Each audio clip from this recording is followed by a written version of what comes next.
Deməli, nə vaxt ki, insan uzaq düşür, Peyğəmbər sallallahu aleyhi və səlləmin sünnəsindən, vəhiydən, ümumiyyətlə vəhiydən insan uzaq düşəndə istər-istəməz onun qəlbinin sərtləşməsinə səbəb olur. Və ona görə insanın davamlı Quran oxuması və xüsusən də Quranı tədəbbür edərək oxunması, düşünərək oxunması insanın qəlbinin yumşalmasına səbəb olur. Hər gün az da olsa insan oxuyur və oxuduqca bütün bu baş verənlər, dünyadır, dünyanın mahiyyətini anlayır və bilir ki, əsl həyat oradır. Və insan uzaq düşdükcə, görürsən, gün ərzində insan səhər oxuyur, sonra başı qarışır, müəyyən qəflət yaranır. Yenə oxuduqca müəyyən qədər aradan qalxmasına səbəb olur. Amma görün, insan əgər heç oxumazsa, qəflət çoxalır, nəticədə qəlbin xəstələnməsinə və sonra da sərtləşməsinə gətirib çıxardır. Ona görə elə müamilənin də insanın valideynləri ilə, ailəsi ilə, evladları ilə gözəl davranmasının da elə başlıca səbəbi elə qəlb məsələsidir, qəlbdir. Çünki Peyğəmbərimiz sallallahu aleyhi və səlləm buyurur, İnnə fil cəsədi mudğa, bədəndə ət parçası vardır. İdə salahat, salahəl cəsədi kullu. Əgər o sağlam olarsa, bütün bədən sağlam olar. İdə fəsədət, fəsədət cəsədi kullu, o körlənərsə, bütün bədən körlənər. Ələ və hiyəl qalb, və bilin ki, o da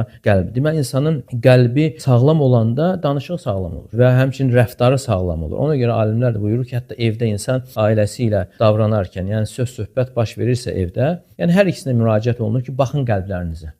Və görəcəksiniz ki, yəni o söz-söhbətdən əvvəl, o dava-dalaşdan əvvəl birinci dəyişən qəlb olur.